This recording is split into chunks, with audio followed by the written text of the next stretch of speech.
साल का दिन था और भयंकर सर्दी थी। जैसे जैसे शाम हो रही थी और अंधेरा हो रहा था, बर्फ तेजी से पड़ने लगी थी। गली में नंगे पैर और बिना जूतों के एक गरीब और छोटी लड़की चल रही थी। हालांकि यह सत्य है कि जब वह घर से निकली तो उसके पास चप्पलें थीं, लेकिन वह चप्पलें उसके पैरों के लिए बहुत ज्यादा बड़ी थी।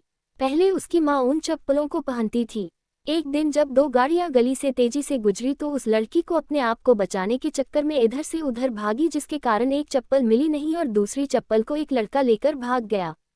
इसलिए वह छोटी लड़की नंगे पैर ही गली में जा रही थी। उसके पैर ठंड से लाल और नीली पड़ गए थे। एक पुरानी पोशाक जो उसने पहनी हुई थी उसमें माचिस की गठरी थी। कुछ माचिस की गठरी उसने अपने हाथ में ले रखी थी। उसकी माचिसों को किसी ने नहीं खरीदा था, नहीं किसी ने पूरे दिन में एक पैसा भी उसे दिया था। वह छोटी लड़की ठंड और भूख से कांपते हुए धीरे धीरे रेंगती हुई चली जा रही थी और अपने आप को अभागी महसूस कर रही थी।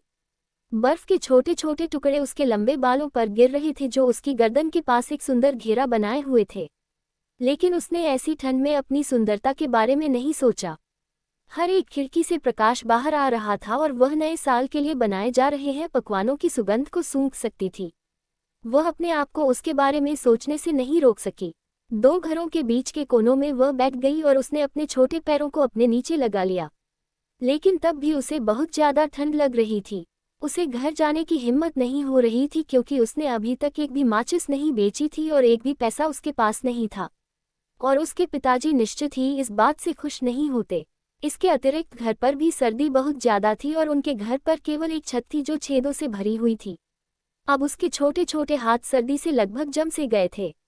उसने सोचा कि शायद एक माचिस उसकी उंगलियों को गर्म कर सकती है यदि वह उसे जलाए। इसलिए उसने एक माचिस निकाली और उसे जलाया। उसे जलाते ही गर्म और चमकदार एक छोटी मोमबत्ती की तरह लौ निकली।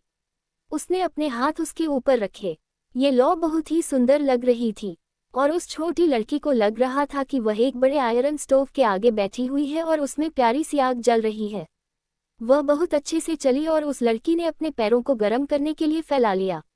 वह बहुत आरामदायक महसूस कर रही थी, लेकिन तभी वह आग बुझ गई। स्टोव गायब हो गया। कुछ नहीं बचा सिवाय उसके हाथ में जली हुई तीली के। दीवार के सहारे उसने दूसरी माचिस जलाई। ये चमकदार जली। जब दीवार पर यह प्रकाश पड़ रहा था तब उसने अचानक से एक कमरे में देखा। एक बार की तरह सफ़ेद कपड़ा मेज पर बिछा हुआ था जिस पर चाइना की प्लेट्स लगी हुई थी और उस पर भुनी हुई बतख जिसको पकाया गया था उस पर रखी थी और उसमें से बहुत अच्छी सुगंध आ रही थी।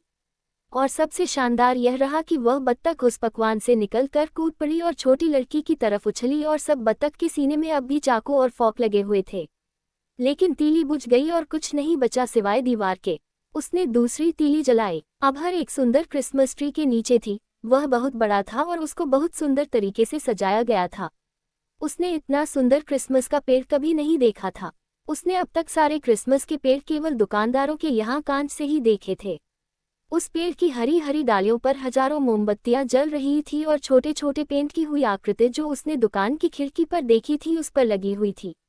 जैसे ही उस लड़की ने अपने हाथ उनकी तरफ बढ़ाए तीली बुझ गई, लेकिन फिर भी क्रिसमस के पेड़ पर लगी हुई लाइट तेजी से चल रही थी और आकाश में बहुत ऊंची थी। उसने एक लाइट को ऊपर से गिरते हुए देखा जो आग की एक लंबी निशानी बना रही थी।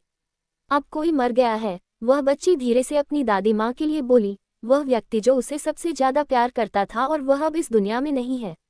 उसने कहा था कि जब भी तारे गिरते हैं तो आत्मा स्वर्ग में जाती है। उसने दीवार के सहारे खड़े होकर दूसरी तीली जलाई। उस तीली की चमक ने उसकी प्रिय दादी माँ को उसके सामने लाकर खड़ा कर दिया।